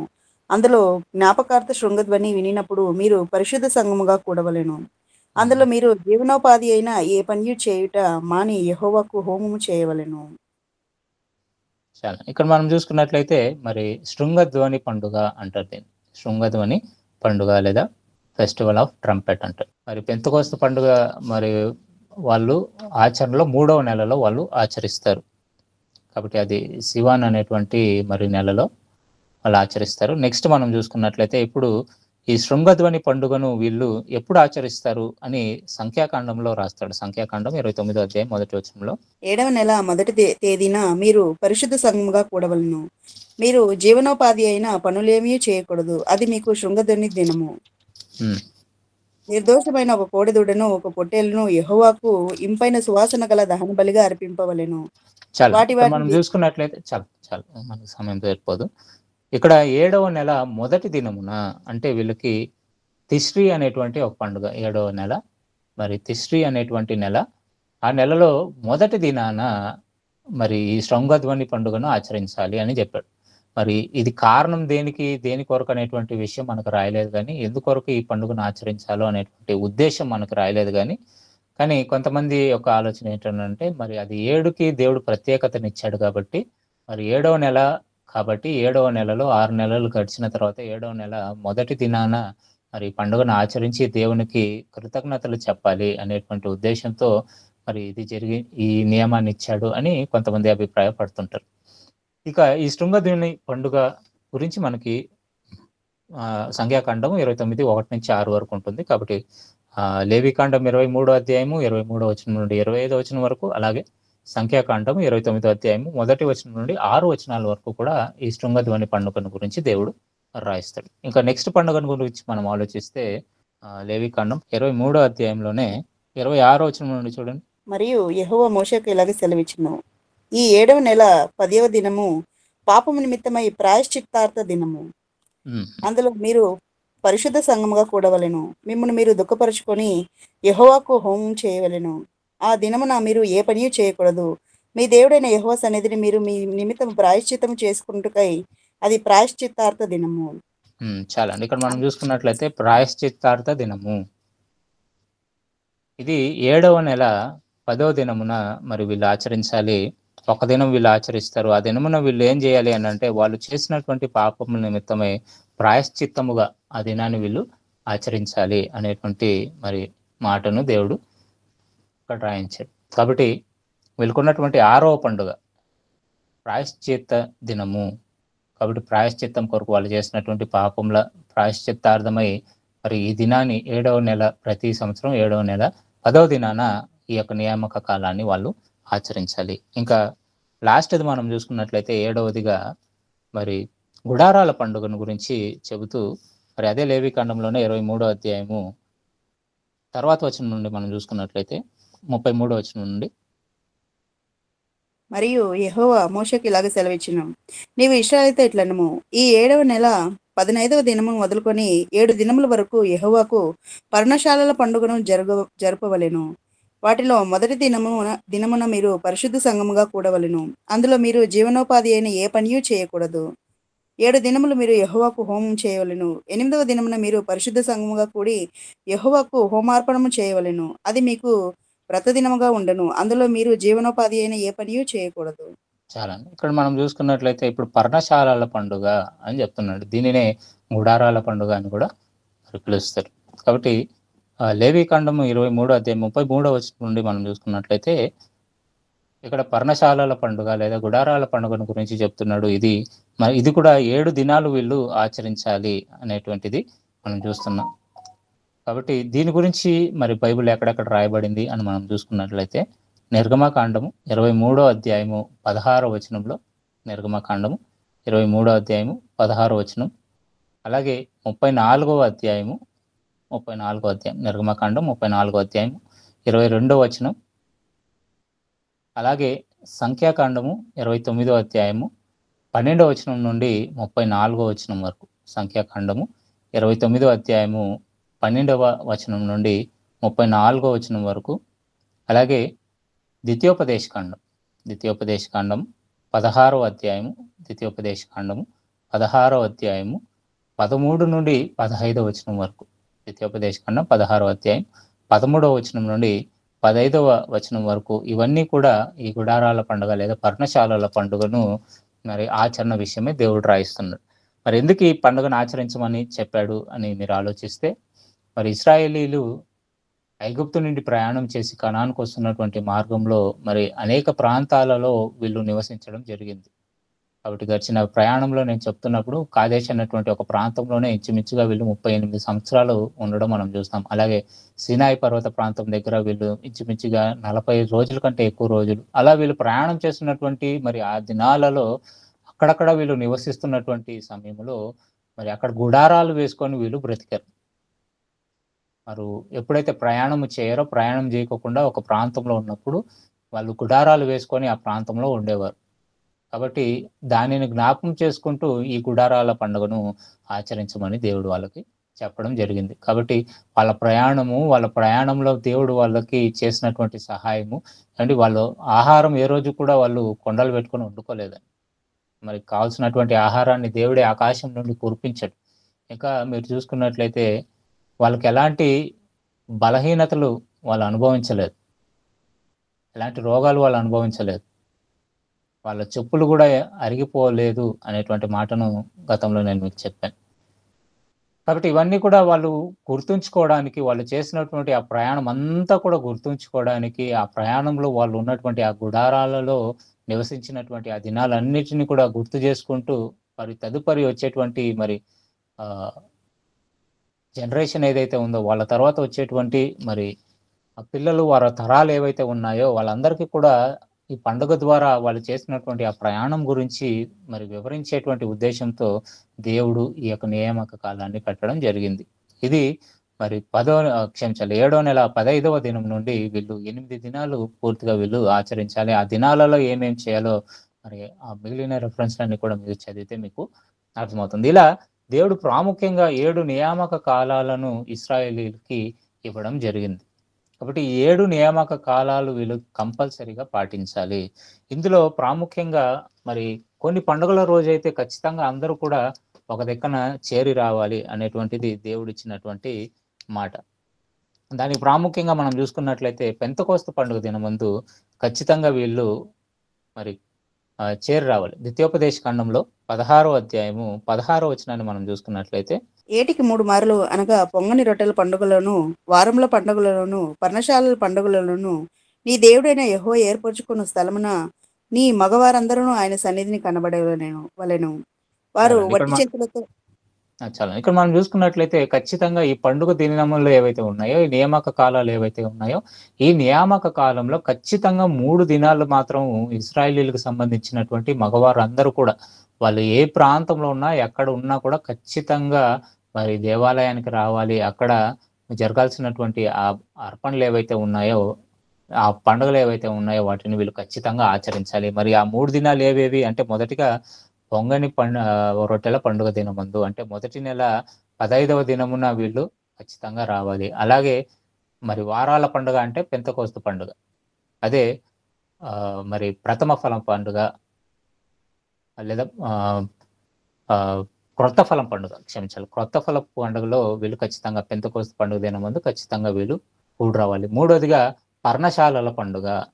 ఈ మూడవ పర్ణశాలల పండుగ లేదా గుడారాల పండుగలో ఖచ్చితంగా పురుషులందరూ కూడా మరి ఒకటిగా చేరి రావాలి. కాబట్టి అపోస్తుల కార్యములలో కూడా మనం చూసినప్పుడు మరి ఆయా ప్రాంతాలకి వెళ్ళిపోయినటువంటి వారందరూ కూడా మరి దేవాలయానికి రావడం, ఆ దేవాలయానికి వచ్చినటువంటి వారు మరి అపోస్తులు మేడగది మీద ఉండి మరి అన్య భాషలతో మాట్లాడుతున్నప్పుడు వాళ్ళందరూ కూడా వచ్చి దానిని వినడం, వాళ్ళు ఆశ్చర్యపోవడం, వాళ్ళు ఏ ఏ ప్రాంతాల నుండి వచ్చాడో ఆ ప్రాంతాల వివరణ అంతా కూడా మీకు అపోస్తుల కార్యంలో 2వ అధ్యాయంలో ఇస్తాడు. కాబట్టి వేరే వేరే ప్రాంతాలకి వెళ్ళిపోయి అక్కడ జీవనోపాధిని జరుపుతున్నటువంటి ఇశ్రాయేలీయులు ఎవరైనా సరే ఈ 3 పండుగ దినాలలో ఖచ్చితంగా యెరూషలేముకి రావాలి, దేవాలయానికి రావాలి. ఆ నియామక కాలాలను వీళ్ళు ఖచ్చితంగా ఆచరించాలి. కాబట్టి ఇది దేవుడిచ్చినటువంటి నియమము ఇశ్రాయేలీయులకి. కాబట్టి పండుగల విషయాలలో దేవుడు నియమాలను ఇచ్చాడు. కానీ తర్వాత కాలంలో జరిగినటువంటి మార్పులను గురించి మనం ఆలోచిస్తే దేవుడు చెప్పినటువంటి మరి మాట, దేవుడు మరి ఈ నియామక కాలాలని మాన్పిస్తాను అని మరి ఇశ్రాయేలీయులకి చెప్పడం మనం చూస్తాం. ఆమోస్ గ్రంథంలో ఉంటుంది. ఆమోస్ గ్రంథం 5వ అధ్యాయం చూడండి. ఆమోస్ గ్రంథం 5వ అధ్యాయము 21వ వచనాన్ని చూడండి. మీ పండుగ దినములను నేను అసహించుకొనుచున్నాను, వాటిని నీచంగా ఎంచుచున్నాను. మీ వ్రత దినములలో కలుగు వాసన నేను ఆగ్రహింపనొల్లను. చాలా ఇక్కడ మనం చూసుకున్నట్లయితే మీ పండుగ దినాలు ఏవైతే ఉన్నాయో, మీ ఉత్సవ కాలాలు ఏవైతే ఉన్నాయో వాటిని నేను అసహించుకొనుచున్నాను అని దేవుడు రాయించడం మనం చూస్తున్నాం. అంటే ఒకానొక దినమున ఇశ్రాయేలీయులు దేవుడు చేసినటువంటి వారి పట్ల జరిగించినటువంటి గొప్ప కార్యాలను జ్ఞాపకం చేసుకొని వీళ్ళు మరి దేవుణ్ణి గుర్తుంచుకుంటారనేటువంటి ఉద్దేశంతో ఈ పండుగ కాలాలు, నియామక కాలాలను దేవుడు వాళ్ళకి ఇస్తే వాళ్ళు కాలక్రమేణా ఆ నియామక కాలాలను మరి ఆచరించడము మర్చిపోయారు. మరి ఆచరించే వాళ్ళు ఎందుకు ఆచరిస్తున్నామో కూడా తెలియక ఆచరించేటువంటి పరిస్థితికి వచ్చేసారు. కాబట్టి వాటిని నేను అసహించుకొనుచున్నాను అని దేవుడు రాయించాడు. ఇంకా కొరింథీయులకు రాసినటువంటి మొదటి పత్రికలో పౌలు గారు రాసినటువంటి ఒక మాటను మనం చూస్తే, కొరింథీయులకు రాసినటువంటి మొదటి పత్రిక 5వ అధ్యాయము 8వ వచనంలో, గనుక పాతదైన పులిపిండితోనైనను దుర్మార్గతయు దుష్టత్వమును పులిపిండితోనైనను కాకుండా నిష్కాపట్యమును సత్యమును పులిపిండి రొట్టెతో పండుగ ఆచరింతుము. ఇప్పుడు పండుగను గురించి, మార్పును గురించి చెప్తున్నాడు. మీరు ఒకప్పుడు లోక సంబంధమైనటువంటి పండుగను చేస్తూ మరి ఆ పండుగలలో మీ యథార్థతను మీరు విడిచిపెట్టేశారు. ఆ పండుగలలో మీరు ఏ యథార్థతను అయితే మీరు ఫాలో అవ్వాలో వాటిని ఫాలో అవ్వకుండా కేవలము అర్పణగా మీరు పులిపిండిని తీసివేసి పక్కన పెడుతున్నారే తప్ప ఇంట్లో ఉన్నది. మరి దాని ద్వారా దేవుడు మనకు ఒకటి నేర్పించాడు. అదేంటనంటే మన పవిత్రతను కాపాడుకోవాలని. కానీ దానిని మీరు వదిలిపెట్టేశారు. కాబట్టి అలా కాకోకుండా మనం యథార్థంగా మరి దేవుని కొరకు, మరి మన హృదయాలతో దేవుని కొరకు పండుగను ఆచరిద్దాము అని చెప్తున్నాడు. ఇక్కడ పండుగ ఆచరించాలి అంటే పండుగ ఆచరించాలని కాదు, కానీ ఆ ఉద్దేశాన్ని మీరు మరిచిన వారే చేశారు. కాబట్టి ఆ ఉద్దేశాలను నెరవేర్చడం ఇక్కడ ముఖ్యము అని చెప్తున్నాడు. అలాగే కొలసీలకు రాసినటువంటి పత్రిక 2వ అధ్యాయము 16వ వచనంలో, కాబట్టి అన్నపానముల విషయంలోనైనను పండుగ, అమావాస్య, విశ్రాంతి దినము అను వాటి విషయంలోనైనను మీకు తీర్పు తీర్చనివనికి అవకాశం ఇయ్యకుడి. ఇవి రాబో వాటి ఛాయే గాని నిజ స్వరూపము క్రీస్తులో ఉన్నది. చాలండి. ఇక్కడ మనం చూసుకున్నట్లయితే మీరు పండుగల గురించి, అన్నపానముల గురించి ఆలోచిస్తున్నారు కదా. మరి మీకు తెలియాల్సినటువంటి విషయం ఏంటంటే ఇది రాబో వాటికి ఛాయ. కాబట్టి క్రీస్తు మరి దానికి పరిపూర్ణత లేదా సంపూర్ణత క్రీస్తులో ఉన్నది అని చెప్తున్నాడు. ఒకప్పుడు మీరు పండుగలు ఎందుకు ఆచరించారు అంటే దేవుణ్ణి జ్ఞాపకం చేసుకోవడానికి, దేవుడు మీ పట్ల చేసినటువంటి మేలులను జ్ఞాపకం చేసుకోవడానికి పండుగలు ఆచరించారు. కానీ వాటి యొక్క ఉద్దేశాలను మీరు మరచి దేవునికి అవిధేయులుగా బ్రతుకుతున్నటువంటి కాలంలో క్రీస్తు మీ కొరకు వచ్చాడు. కాబట్టి అవి ఛాయగా ఇచ్చాడు. క్రీస్తు అయితే మరి నిజస్వరూపముగా వచ్చాడు. కాబట్టి క్రీస్తు పండగలు ఆచరించడానికంటే కూడా ఎక్కువగా ప్రాధాన్యత దేనికిచ్చాడు అని మనం ఆలోచిస్తే, మరి నీతిని జరిగించుటలో, దేవునికి సంపూర్ణత, మరి ఎలా బ్రతకాలి దేవుని కొరకు అనేటువంటి విషయాన్ని తెలుపుటలో క్రీస్తు యొక్క సంపూర్ణతను మనం చూడగలము. ఉదాహరణకి సబ్బత్ దినమున మరి ఏమేం చేయకూడదో ఇశ్రాయేలీయులు ఒక నియమాన్ని పెట్టుకున్నారు. కానీ ఆ నియమాలన్నిటిని కూడా క్రీస్తు మీరినట్లుగా మనం చూస్తాం. కారణం ఏంటి అంటే, సబ్బత్ దినం అనేటువంటిది దేవుని జ్ఞాపకం చేసుకోవడానికి దేవుడు ఒక నియమముగా ఇచ్చాడు. కానీ వీళ్ళు ఇంకా దానిని ఎలా మార్చేశారు అంటే, ఇక ఆ రోజు ఎలాంటి ప్రాముఖ్యమైనటువంటి పని కూడా చేయకూడదు అనేటువంటి స్థితికి వచ్చేసారు. ఇప్పుడు ఒకళ్ళకి మరి మరణం సంభవిస్తుంది అని అన్నప్పుడు ఖచ్చితంగా మనం సబ్బత్ దినమైనా కూడా వాళ్ళని ఖచ్చితంగా మనం ట్రీట్మెంట్‌కి లేదా డాక్టర్ దగ్గరికి తీసుకొని వెళ్ళాలి. కానీ వాళ్ళు ఎంత కఠోరంగా ఉండేవాళ్ళు అంటే, కనీసం ఆ రోజు వెళ్ళేవాళ్ళు కూడా కాదు. కనుకనే సబ్బత్ దినమున చాలా మందిని యేసుక్రీస్తు ప్రభువుల వారు స్వస్థపరిచారు. స్వస్థపరిచినప్పుడు ఈ పరిసయ్యులు, శాస్త్రులు వీళ్ళందరూ కూడా ఇతనేంటిది విశ్రాంతి దినాన్ని మీరుతున్నాడు అని అనుకుంటున్నారు. కానీ ఉద్దేశం మరిచారు. సబ్బత్ దినం ఎందుకు ఇచ్చాడు? ఆ 7వ దినంన దేవుడు మన కొరకు చేసినటువంటి కష్టాన్ని జ్ఞాపకం చేసుకుంటూ ఏ పని చేయకూడదు అని. ఏ పని చేయకూడదంటే ఏది చేయకూడదని కాదు. ప్రాణహాని పరిస్థితి ఉన్నప్పుడు, ఆ ప్రాణహాని పరిస్థితులలో ఉన్నప్పుడు ఖచ్చితంగా మరి పని చేయండి, ఇబ్బంది లేదు. కాబట్టి ఉద్దేశం ముఖ్యము. ఉద్దేశం మరచి పండుగను ఆచరించారు వీళ్ళ ఇశ్రాయేలీయులు. దానినే యేసుక్రీస్తు ప్రభువుల వారు ఎత్తి చూపించాడు. కాబట్టి ప్రియులారా, ఇక్కడ మరి పండుగ విషయాలలో దేవుడు ఒకనాడు పండుగలు ఇచ్చినప్పటికీ కూడా తర్వాత కాలంలో దానిని తీసివేసినట్లుగా క్రీస్తును దానికి పరిపూర్ణతగా పెట్టాడు. మరి ఆ పండుగలలో వీళ్ళు ఏదైతే ఆచరిస్తున్నారో అదంతా కూడా క్రీస్తు నెరవేర్చినట్లుగా క్రీస్తుని మనం జ్ఞాపకం చేసుకుంటూ, మరి దేవుణ్ణి మనం ఎలా అర్థం చేసుకోవాలో క్రీస్తుని చూస్తే మనకు అర్థమవుతుంది. కనుక ఈ పండుగల కంటే కూడా క్రీస్తును వెంబడించడం చాలా ప్రాముఖ్యము అని పౌలు గారు కొలసీలకు రాసినటువంటి పత్రికలో చెప్తున్నాడు. కాబట్టి మరలా పండుగల గురించి ఆలోచించకండి, కానీ క్రీస్తు గురించి ఆలోచించండి. ఒకప్పుడు ఛాయగా ఇచ్చాడు. క్రీస్తు అనేటువంటి మరి రక్షకుడు వచ్చేంత వరకు కూడా మీకు కొన్ని నియమాలు ఉండాలి. ఈ నియమాలను మీరు పాటించాలి. ఆ నియమాల ద్వారా దేవుని గురించి మీరు తెలుసుకోవాలి. దేవునికి చేయాల్సినటువంటి ప్రతి సత్కార్యాన్ని మీరు జరిగించాలి అనేటువంటి ఉద్దేశంతో ఈ నియామక కాలాలను ఇచ్చాడు దేవుడు. కానీ క్రీస్తు వచ్చిన తర్వాత ఆ నియామక కాలాలతో పని లేదు. కాబట్టి క్రీస్తును మీరు అంగీకరించి క్రీస్తు లాగా మీరు నడవగలిగితే మరి ఆ యజ్ఞాలు, ఆ నైవేద్యాలు అన్నిటిని గురించి కూడా చెబుతూ, మరి క్రీస్తులు అవన్నీ కూడా పరిపూర్ణమైపోయాయని చెబుతూ, ఇక క్రీస్తే సంపూర్ణత.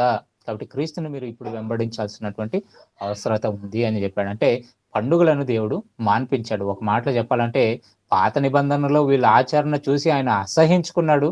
క్రొత్త నిబంధనకు వచ్చేసరికి వాటితో అవసరం లేదు. కాబట్టి క్రీస్తుని అంగీకరిస్తే చాలు, క్రీస్తు మాట పట్ల మనము యథార్థంగా నడుచుకుంటే చాలు అనేటువంటి మరి ఆలోచనను పౌలు గారు చెప్తున్నారు. ఇంకా వీళ్ళు ఆచరించాల్సినటువంటి 5 కాబట్టి 5 అర్పణలు. మొదటిగా నియామక కాలాల విషయంలో దేవుడు ఏం చేశాడో మనం చూసాం. మొదట నియామక కాలాలు ఇచ్చాడు, ఎందుకు ఆచరించాలో చెప్పాడు, ఎలా ఆచరించాలో చెప్పాడు, వాటిని తీసివేస్తానని కూడా చెప్పాడు. క్రీస్తు ద్వారా అవి మరి తీసివేయడం జరిగింది. ఇక 5 మరి అర్పణలు, వీళ్ళు అర్పించాల్సినటువంటి ప్రాముఖ్యమైనటువంటి 5 అర్పణల గురించి మనం ఆలోచిస్తే పిల్లరా, మొదటిగా లేవీకాండం 1వ అధ్యాయము 1వ వచనం నుండి మనం చూస్తే, లేవీకాండం 1వ అధ్యాయము 1వ వచనం నుండి, యెహోవా మోషేను పిలిచి ప్రత్యక్ష గుడారంలో నుండి అతనికి ఇలాగ సెలవిచ్చెను. నీవు ఇశ్రాయేలీయులతో ఇట్లనుము, మీలో ఎవరైనాను యెహోవాకు బలి అర్పించినప్పుడు గోవుల మందలో నుండి గాని, గొర్రెల మందలో నుండి గాని, మేకల మందలో నుండి గాని దాన్ని తీసుకొని రావలెను. అతడు దహన బలి రూపంగా అర్పించినది గోవులలోనిదైన ఎడల నిర్దోషమైన మగదాన్ని తీసుకొని రావలెను. చాలా ఇక్కడ వీళ్ళు అర్పించాల్సినటువంటి మొదట బలి దహన బలి. ఆ దహన బలిలో ఏమేమి అర్పించాలో చెప్తున్నాడు. దీని గురించి మీకు లేవీకాండం 1వ అధ్యాయము 1వ వచనం నుండి 17వ వచనం వరకు కూడా చెబుతాడు దహన బలి గురించి. లేవీకాండం 1వ అధ్యాయము 1వ వచనం నుండి 17 వరకు, అలాగే 6వ అధ్యాయం లేవీకాండం 6వ అధ్యాయము 8వ వచనం నుండి 13వ వచనం వరకు కూడా మరి దహన బలి గురించి చెప్తున్నాడు. లేవీకాండం 1వ అధ్యాయము 1వ వచనం నుండి 17, అలాగే 6వ అధ్యాయము 8వ వచనం నుండి 13వ వచనం వరకు కూడా చెప్తుంటాడు. కాబట్టి ఎందుకు ఈ అర్పణ వీళ్ళు అర్పించాలి అని అంటే, ప్రాయశ్చిత్తముగా వాళ్ళు చేసినటువంటి పాపానికి ప్రాయశ్చిత్తముగా ఈ బలులను అర్పించాలి. ఎలా అర్పించాలి అనేటువంటిదంతా కూడా ఇచ్చినటువంటి రెఫరెన్స్లలో చదువుకోండి. అది ఎలా పాటించాలో దేవుడు వాళ్ళకు చెప్తుంటాడు. కాబట్టి మీకు సమయం ఉన్నప్పుడు ఈ రెఫరెన్స్లన్నీ కూడా మీరు చదువుకోండి. ఇక రెండవ అర్పణ, మొదటి అర్పణ దహన బలి అయితే ఆ దహన బలిలో మరి పాప ప్రాయశ్చిత్తముగా అర్పించినటువంటి బలి. ఇక రెండవది నైవేద్యములు. ఇది లేవీకాండం 2వ అధ్యాయము మరి మొదటి వచనం నుండి ఉంటుంది. లేవీకాండం 2వ అధ్యాయం మొదటి వచనం నుండి. ఒకడు యెహోవాకు నైవేద్యం చేయనప్పుడు అతడు అర్పించినది గోధుమ పిండిదై ఉండవలెను. అతడు దాని మీద నూనె పోసి సాంబ్రాణి వేసి యాజకులకు అహరోను కుమారుల యొద్దకు దాన్ని తేవలెను. అందులో నుండి యాజకుడు తన చేరతో చేరెడు నూనెను చేరెడు గోధుమ పిండియు దాని సాంబ్రాణి అంతయు తీసుకొని యెహోవాకు ఇంపైన సువాసన గల హోమముగా బలిపీఠం మీద అందులో ఒక భాగమును జ్ఞాపకార్థంగా దహింపవలెను. చాలా ఈ ఇక్కడ మనం నైవేద్య చూసుకున్నట్లయితే నైవేద్యపు బలి లేదా నైవేద్యము అనేటువంటిది దేవుడిచ్చాడు. వీళ్ళు పండించినటువంటి పంటలలో లేదా పిండిలో దేన్నైనా సరే కొంత భాగం వీళ్ళు తీసుకొని వచ్చి యాజకులకు అర్పిస్తే ఈ యాజకులు ఏం చేయాలి అని అంటే దాంట్లో ఒక భాగం, వాళ్ళకి అర్పించిన దాంట్లో ఒక భాగము మరి దహన బలి ఆ బలిపీఠం మీద మీకు మరి ప్రత్యక్షపు గుడారం యొక్క మరి దాంట్లో ఏమేమి ఉంచాలో నేను మీకు వివరించాను. సో మొదటిగా ఆవరణంలోనే దహన బలిపీఠం ఉంటుంది. అదిగోండి ఆ ఎంట్రన్స్ లోనే ఆ దహన బలిపీఠం అనేటువంటిది ఉంటుంది. కాబట్టి వీళ్ళు ఏ బలులు అర్పించినా కూడా మొదటిగా ఆ బలిపీఠం మీదనే కాలుస్తారు. అవి గింజలైనా సరే మరి పశువులైనా సరే ఏదైనా సరే వీళ్ళు అర్పించేటువంటి ప్రతి అర్పణ దాని మీదనే కాలుస్తారు. కాబట్టి వీళ్ళు ఇచ్చినటువంటి నైవేద్యంలో మీరు ప్రథమ ఫల పండుగల గురించి అలాగే క్రొత్త ఫలపు పండుగల గురించి మీరు విన్నారు కదా. అందులో వీళ్ళు అర్పించేటువంటి మరి అర్పణలు ఏవైతే ఉన్నాయో ఆ అర్పణలలో నైవేద్యము అనేటువంటిది ప్రాముఖ్యం. ఈ నైవేద్యము ఎందుకు ఇస్తారు అంటే దేవుడు చేసినటువంటి మేలుకి కృతజ్ఞతగా. మొదటి ఇది పాప పరిహారార్థంగా అయితే రెండవది దేవుడు చేసినటువంటి మేలుకి కృతజ్ఞతగా దేవుడు వారి పట్ల చూపించినటువంటి కృప కొరకై కనికరం కొరకై మరి ఈ అర్పణ అర్పిస్తారు. ఇలా అర్పించడంలో ఏం చేస్తారంటే వాళ్ళు కొంత భాగం వాళ్ళు పండించినటువంటి పంటలో తీసుకొని వచ్చేస్తే దాంట్లో ఒక భాగము యాజకులు కానీ లేవీలు కానీ ఏం చేస్తారంటే ఆ బలిపీఠం మీద కాలుస్తారు. మిగిలిన దానిని మరి యాజకులు కానీ లేవీలు కానీ పంచుకుంటారు. ఇది మరి నైవేద్య బలులు. ఇంకా మూడవదిగా మనం చూసుకున్నట్లయితే లేవీకాండం 3వ అధ్యాయంలో సమాధాన బలి గురించి చెప్తాడు. లేవీకాండం 3వ అధ్యాయము. దానికంటే ముందు ఈ నైవేద్యముల గురించి ఎక్కడెక్కడ ఉందో చెప్తాను. లేవీకాండం 2వ అధ్యాయం 1 నుంచి 16 వరకు ఉంటుంది. అలాగే 7వ అధ్యాయం లేవీకాండం 7వ అధ్యాయం 9వ వచనం నుండి 14వ వచనం వరకు కూడా ఉంటుంది. లేవీకాండం 7వ అధ్యాయం 9వ వచనం నుండి 14వ వచనం వరకు కూడా. ఇక మూడవదిగా మనం చూసుకున్నట్లయితే లేవీకాండం 3వ అధ్యాయం 1వ వచనంలో సమాధాన బలి గురించి చెప్తాడు. అతడు అర్పించినది సమాధాన బలి అయిన ఎడల అతడు గోవుల నుండి తీసుకొని వచ్చిన ఎడల అది మగదే గాని ఆడదే గాని యెహోవా సన్నిధికి నిర్దోషమైన దాన్ని తీసుకొని రావలెను. తాను అర్పించు దాని తల మీద తన చెయ్యి ఉంచి ప్రత్యక్ష గుడారం యొక్క ద్వారంన దానిని వధింపవలెను. మనం చూసుకున్నట్లయితే చాలా ఇక్కడ సమాధాన బలి మూడవదిగా సమాధాన బలి. దీని గురించి లేవీకాండం 3వ అధ్యాయము 1 నుండి 17వ వచనం వరకు కూడా లేవీకాండం 3వ అధ్యాయము 1వ వచనం నుండి 17వ వచనం వరకు, అలాగే లేవీకాండం 7వ అధ్యాయము 11వ వచనం నుండి 34వ వచనం వరకు, లేవీకాండం 7వ అధ్యాయము 11వ వచనం నుండి 34వ వచనం వరకు, అలాగే లేవీకాండం 17వ అధ్యాయము 10వ వచనం నుండి 14వ వచనం వరకు, లేవీకాండం 17వ అధ్యాయము 10వ వచనం నుండి 14వ వచనం వరకు, అలాగే లేవీకాండం 22వ అధ్యాయము 21 నుండి 30 వరకు, లేవీకాండం 22వ అధ్యాయము 21 నుండి 30 వరకు. సమాధాన బలిని అర్పించాలి. మరి వాళ్ళు అర్పణగా ఏమేమి తీసుకొని రావాలో అవి ఎలా అర్పించాలో అవన్నిటిని కూడా మరి ఈ వచనాలలో మనం చూడగలం. దీనికి ప్రధానమైనటువంటి ఉద్దేశం సమాధాన బలి ఎందుకు అర్పిస్తారు అని అంటే దేవునితో సమాధానము పొందుకోవడానికి, దేవునితో సమాధాన పడడానికి. మీకు తెలుసు నోవా గారి కాలంలో మరి అర్పణను అర్పించినప్పుడు మరి ఇంపైన సువాసనను దేవుడు ఆగ్రహించి ఇంకెన్నటికీ కూడా నేను మనుషులను నాశనము చేయను, వాళ్ళతో ఒక మంచి మరి సంబంధాన్ని పెట్టుకుంటాను అనేటువంటి ఆలోచన దేవునికి వచ్చింది. అలాగే అలాంటి ఉద్దేశంతోనే మరి ఈ సమాధాన బలి అర్పించాలి. అంటే దేవునితో ఒక మంచి సంబంధాన్ని ఏర్పరచుకోవడానికి, దేవునితో మరి ఇంతవరకు మా పట్ల నువ్వు చేసినటువంటి మరి ప్రతి ఆలోచన కొరకు మమ్మల్ని నాశనం చేయకోకుండా, మేము చేసినటువంటి పాపాల విషయమే మమ్మల్ని నాశనం చేయకోకుండా, మమ్మల్ని మరి మీ కనికరంతో బ్రతికినిచ్చినందుకు మీతో సమాధానంగా మేము ఉండాలి అనేటువంటి ఉద్దేశంతో ఈ బలిని అర్పిస్తారు. ఇవి 3 కూడా వ్యక్తిగతమైనటువంటి బలి అర్పణలు. మరి మొదటిగా మీరు చెప్పినటువంటి దహన బలి గాని, అలాగే నైవేద్యములు గాని, అలాగే సమాధాన బలి, ఇది వ్యక్తిగతమైనటువంటి బలులు. అంటే వ్యక్తిగతంగా ఒక వ్యక్తి తాను చేసినటువంటి పాపము కొరకు, లేదా తాను దేవునితో సమాధాన పడటానికి కొరకు, లేదా దేవునికి కృతజ్ఞతగా ఒక వ్యక్తి ఇవ్వడం, లేదా ఒక కుటుంబం ఇవ్వడం, వ్యక్తిగతమైనటువంటి అర్పణలు అంటారు వీటిని. ఇక నెక్స్ట్ 2 ఉన్నాయి. ఈ రెండిట్లో మరి లేవికాండము 5వ అధ్యాయము 14వ వచనం నుండి మనం చూసుకున్నట్లయితే, లేవికాండం 5వ అధ్యాయము 14వ వచనం నుండి, మరియు యెహోవా మోషేకు ఇలాగ సెలవిచ్చెను. ఒకడు యెహోవాకు పరిశుద్ధమైన వాటి విషయంలో పొరపాటున పాపము చేసిన ఎడల, తాను చేసిన అపరాధమునకు నీవు ఏర్పరచు వెలచొప్పున పరిశుద్ధమైన తులముల విలువగల నిర్దోషమైన పొట్టేలను మందలో నుండి అపరాధ పరిహారత బలిగా యెహోవా యొద్దకు వాడు తీసుకొని రావలెను.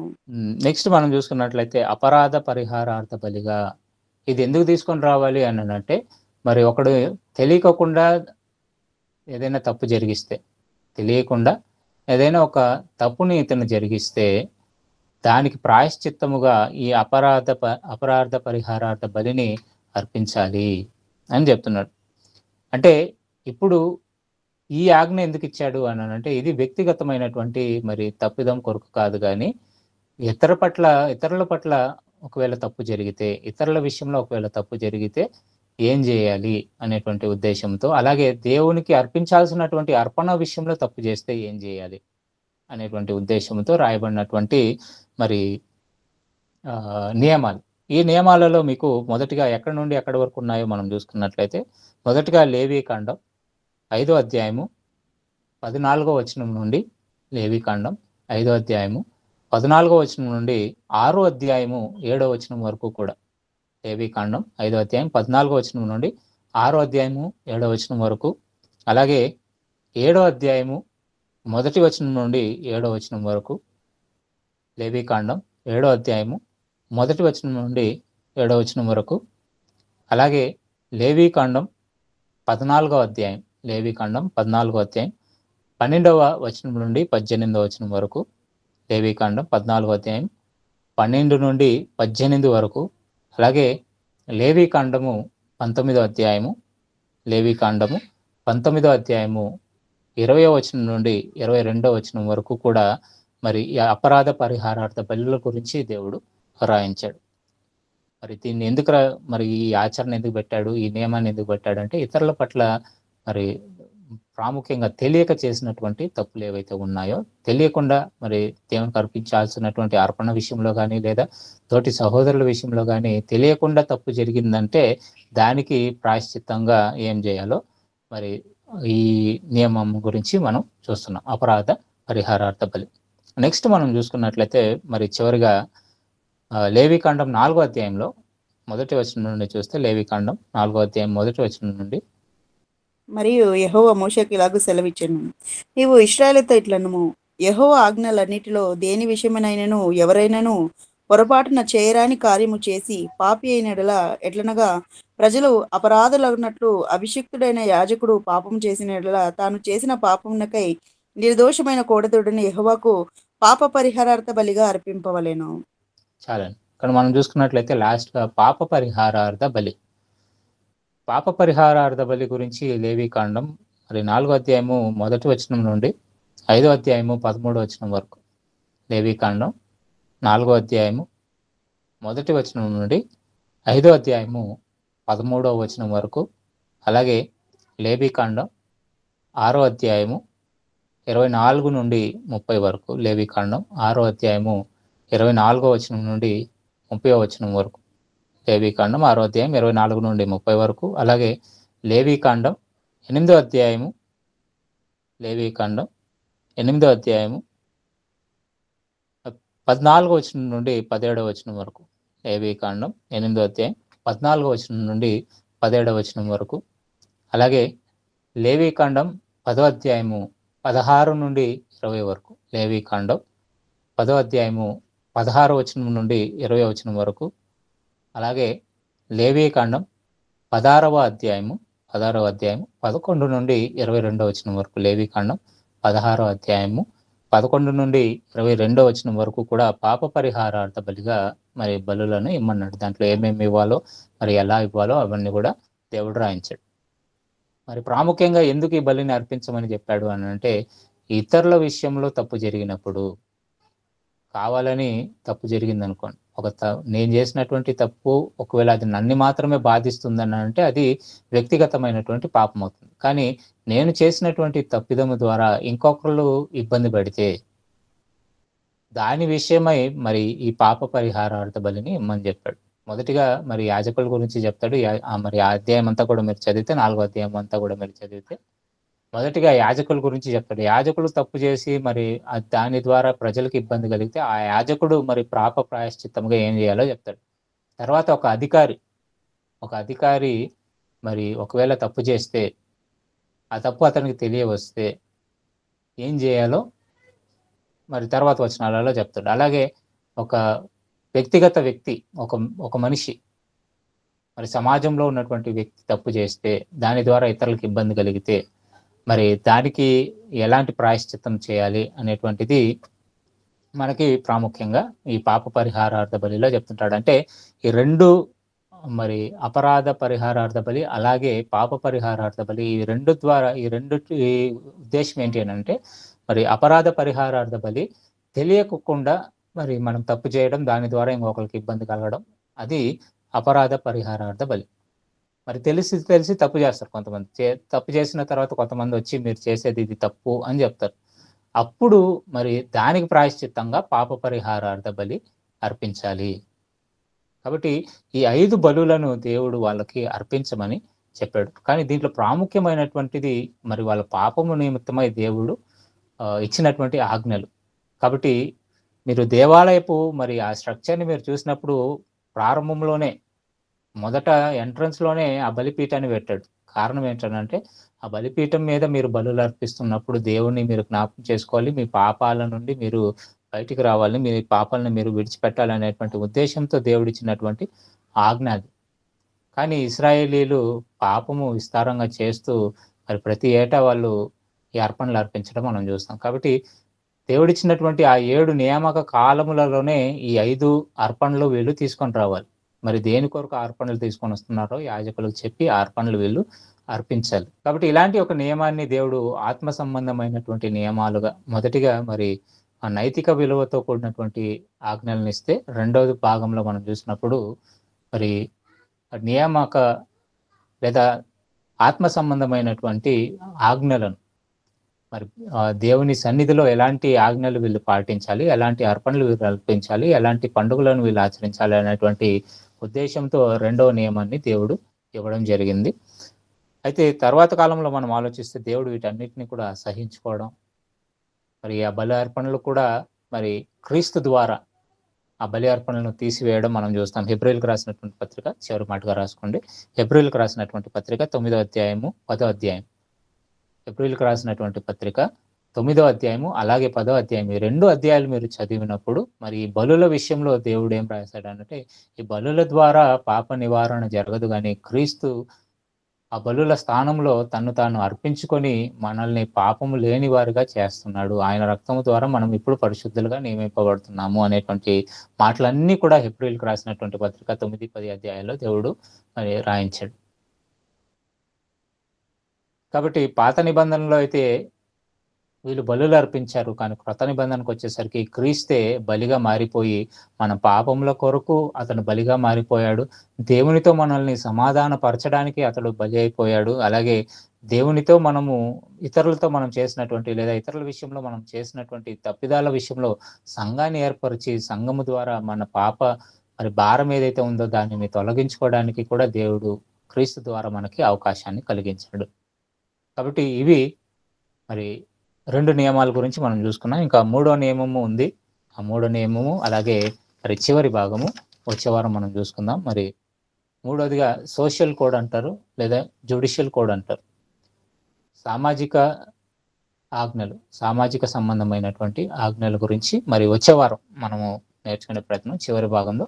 మరి ఆ సామాజిక సంబంధమైనటువంటి నియమాలు, అలాగే వాళ్ళు ఏమేమి పాటించాలి అందులో, అవి ఎందుకు ఇచ్చాడు అది చూసుకుంటూ మరి ధర్మశాస్త్రానికి మరి దేవుడిచ్చినటువంటి కారణం ఏంటి, తర్వాత దాన్ని తీసివేయాల్సినటువంటి కారణం ఏంటో మరి వచ్చే వారం మనం నేర్చుకొని పాత నిబంధన శాస్త్ర భాగాలను మనం పూర్తి చేసుకుందాం.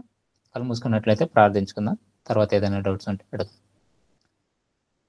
పరిశుద్ధుడా, ప్రేమ కలిగిన తండ్రి, రాత్రికాల సమయంలో మీ మాటలను మేము ధ్యానించుకోవడానికి మీరు ఇచ్చినటువంటి అవకాశాన్ని బట్టి మీకు వందనాలు.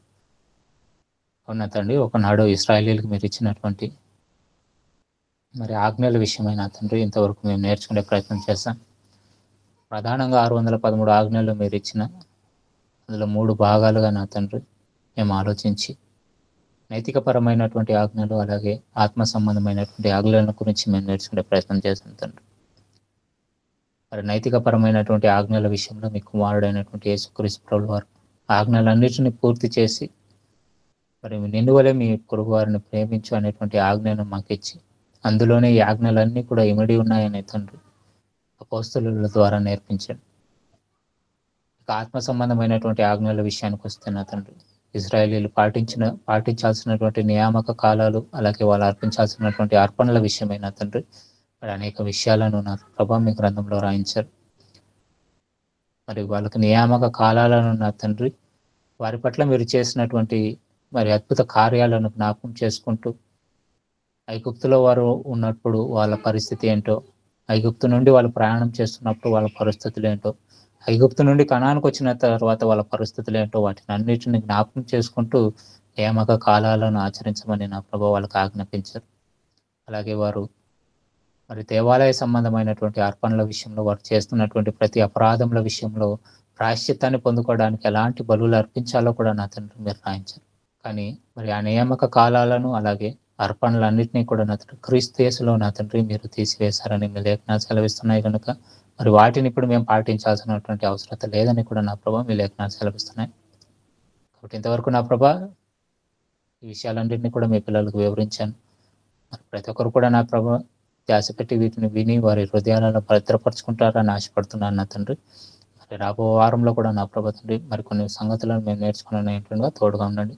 మీ మాటలు ఉన్న ప్రతి బిడ్డలను పేరున దీవించండి, ఆశీర్వదించండి, బలపరచండి. మరి ఇంతటి మరి ఆన్లైన్ క్లాస్ని ఏర్పాటు చేసి నా ప్రభా మీ పిల్లలకు మీ మాటలను వినిపించడానికి ప్రయాసపడుతున్నటువంటి మరి అయ్యగారికి, అలాగే సామాన్య గారికి, సంఘమంతటికి కూడా తోడుగా ఉండి నడిపించమని, రాబో దినాల్లో ఇంకా అనేకమైనటువంటి సంగతులు ఈ విధంగా మేము నేర్చుకునేటువంటి ధన్యత భాగ్యాన్ని మీరు ఇస్తారని ఆశపడుతూ ఈ ప్రార్థన పరిశుద్ధ నామములో ప్రార్థించి పెట్టుకుంటున్నాం తండ్రి. ఆమేన్.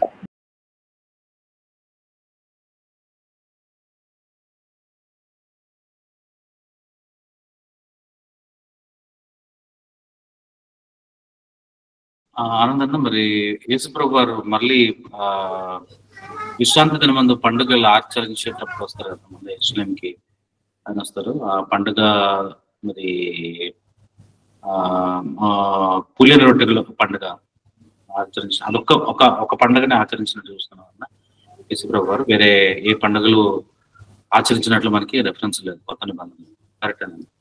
అవును, యాక్చువల్గా సబ్బత్ దినాన్ని మీరినట్లుగా మనకు ఉంటుంది. రెండోదిగా ఆయన చివరిగా పస్కా పండుగను ఆచరించడం మనం చూస్తాం. దానికి ముందు కూడా ఆయన పస్కా పండుగ ఆచరించాడా లేదా తెలియదు, కానీ ఆయన అప్పగింపబడడానికి ముందుగా పస్కా పండుగను ఆచరించడం అది సింబాలిక్గా ఆ పస్కా బలి తానే అని శిష్యులకు అర్థమయ్యే రీతిగా అది సింబాలిక్గా జరిగిస్తాడు. ఇంకా నియామక కాలాల గురించి ఎక్కువగా ఆయన ఇంట్రెస్ట్ చూపించినట్లుగా మనకు ఎక్కడ కనిపించదండి. దాని విషయమే వీళ్ళు ఎక్కువగా పరిశీలి శాస్త్రులు అందరూ కూడా తనని తప్పుపడడం మనం చూస్తుంటాం. సబ్బత్ దినం ఏంటి, ఆ దినం ఇతను స్వస్థతలు చేయడం ఏంటి, ఇవన్నీ కూడా వాళ్ళకి అప్పట్లో దిగబడేది కాదు. కారణం ఏంటి అని అంటే వీళ్ళు ఆ ఉద్దేశాలు మర్చిపోయారు. ఆచరణ అయితే చేస్తున్నారు కానీ ఉద్దేశం మర్చిపోయారు. మనకు కూడా అలాగే ఉన్నది. క్రిస్మస్ పండుగ అనేటువంటిది ఒక మంచి ఉద్దేశంతో ప్రారంభించారు. క్రీస్తు యొక్క పుట్టుకను గురించి ప్రపంచమంతా చాటి చెప్పడానికి ఆ పండుగను పెడితే, ఇప్పుడు మనోళ్ళు ఆచరణలో పడిపోయి ఆ రోజులు డాన్సులు, కేక్ కటింగ్లు ఇవి చేసుకుంటుంటారు. కానీ ప్రధాన ఉద్దేశం ఏంటి? ప్రకటన చేయాలి. ఆ ప్రకటనను మర్చిపోయి వీళ్ళు విందులు వినోదాలు చేసుకుంటుంటారు. సో ఆ ఇశ్రాయేలీలు కూడా సేమ్ అలాగే మారిపోయారు, ఉద్దేశాలు మర్చిపోయారు. కాబట్టి వాటి విషయమై దేవుడు ఎక్కడ యేసుక్రీస్తు కూడా ఎక్కువ ఆసక్తి చూపించినట్లుగా లేదు. అంటే వీళ్ళు యేసుప్రభు ఎక్కువ వీటికి ఇంపార్టెన్స్ ఇవ్వలేదు కాబట్టి వాళ్ళు పరిచయాలు కానీ శాస్త్రాన్ని ఆయన మీద కోప్పడి మీరు అసలు ధర్మశాస్త్రాన్ని పండుగలను ఆచరించట్లేదు, మోస ధర్మశాస్త్రాన్ని అనుసరించట్లేదు. అది ఎక్కువగా వీళ్ళు కార్నర్ చేసిందే సబ్బత్ దినం గురించి విషయంలోనే వీళ్ళు ఎక్కువగా కార్నర్ చేస్తారు. తర్వాత మనం చూసుకున్నట్లయితే పండుగల విషయంలో కూడా ఎక్కడ యేసుక్రీస్తు ప్రభువు వారు పండుగను ఆచరించినట్లుగా మనం చూడము.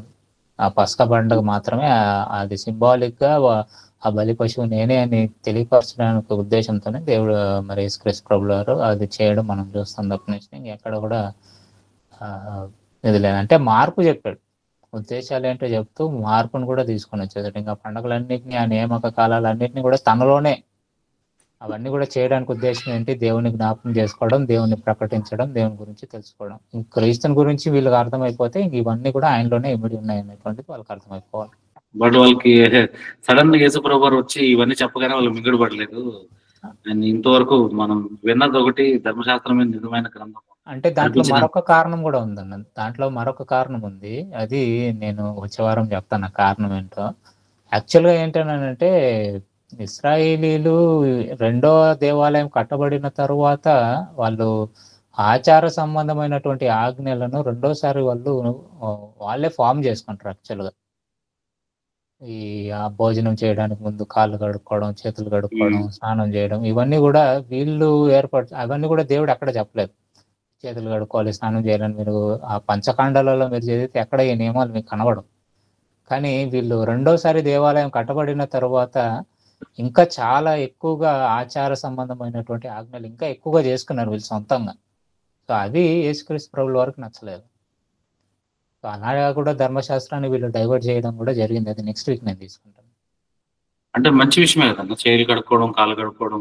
మంచి విషయమే, కాకపోతే ఏంటంటే అది నియమంగా, ఒక కఠోరమైనటువంటి నియమంగా కంపల్సరీగా మీరు పాటించాలి అనేటువంటి ఇదైతే ఉందో, ఆ బర్డెన్ ఏదైతే ఉందో వాళ్ళ మీద పెట్టకుండా ఉండాల్సింది, అది వీళ్ళు పెట్టారు. అంటే యేసుప్రభు స్ట్రెస్ చేసి ఒక మాట అంటారు, మీ శిష్యులు చేతులు కడుక్కోకుండా భోంచేస్తున్నారు అని చెప్పినప్పుడు ఆయన చేతులు కడుక్కోవడంలో తప్పు కాదు, కానీ హృదయాన్ని పరిశుద్ధపరచుకోకుండా శుద్ధి చేసుకోవడం అది చాలా ప్రాముఖ్యమైన విషయాన్ని అక్కడ ఆయన పాయింట్ స్ట్రెస్ చేసి చెప్పినట్లు కూడా మనం అదే. వీళ్ళు అదేంటనంటే ఒక బర్డెన్ గా పెట్టేశారు ప్రజల మీద. ఆ బర్డెన్ గా ఇప్పుడు అన్ని సందర్భాలలో చేతులు కడుక్కోవడానికి వీలు పడదు. ఎక్కడో మార్గ మధ్యలో పోతున్నాం, అక్కడ స్నానం చేసేది అవుతుంది అవ్వదు. కాబట్టి ఆ సమయానికి మనకి ఎలా ఉంటుందో అలా తింటాం, అదేమి ఇది కాదు. కానీ ప్రాముఖ్యమైనది మనసు మారడం అనేటువంటిది క్రీస్తు యొక్క ముఖ్య ఉద్దేశం. ఇంకా నాకు ఒక విషయం గుర్తొస్తుందమ్మా, మీరు చేతులు కడుక్కోవడం, కాళ్ళు కడుక్కోవడం అంటే, మరి ముస్లిం వాళ్ళు మనం చూసినప్పుడు వాళ్ళు మస్జిద్కి వెళ్ళక ముందు చేతులు కాళ్ళు కడుక్కోవడమే కాకుండా గోర్లు ఏది మట్టి లేకుండా చూసుకోవడం కానీ, ఆ తర్వాత వారు గోర్లు ఎక్కువ ఉంటే కట్ చేసుకొని వెళ్ళడం కానీ, మొత్తం నీట్ గా కడుక్కొని వెళ్ళడం. అంటే అవన్నీ హైజీనిక్ ఓకేనా, ఇబ్బంది ఏం లేదు. కానీ అదేంటంటే కంపల్ చేయడం, ఖచ్చితంగా మీరు చేయాలి. అది దేవుడు ఎక్కడ నియమం కంపల్సరీగా చేయాలని చెప్పలేదు. ఇప్పుడు నువ్వు పర్సనల్ హైజీన్ చాలా ఇంపార్టెంట్. స్నానం చేయడం కానీ, చేతులు కడుక్కొని తినడం కానీ, కాళ్ళు కడుక్కొని ఇంట్లోకి రావడం, ఇవన్నీ కూడా హైజీనికే. ఎందుకంటే బయట ఎక్కడెక్కడ తిరుగుతాం, ఏ బ్యాక్టీరియాలు, ఏ రోగాలు అంటించుకొని వస్తాం మనకు తెలియదు. కాబట్టి హైజీన్ ఇంపార్టెంట్. కానీ అంటే ఇలా చేస్తేనే దేవునికి నచ్చుతుంది, దేవునికి మీరు ఇష్టలు అవుతారు అని వాళ్ళని కంపెల్ చేయడం అనేటువంటిది అక్కడ పాయింట్అవుట్ చేయాల్సిన విషయం. అంటే మనసు మారాలనేటువంటి ఉద్దేశంతో దేవుడు ఆజ్ఞలను ఇస్తే, మనసు కంటే కూడా దేహం విషయంలో ఆలోచించారు అంతే, ఒక మాటలో చెప్పాలంటే. థ్యాంక్ యూ అన్న.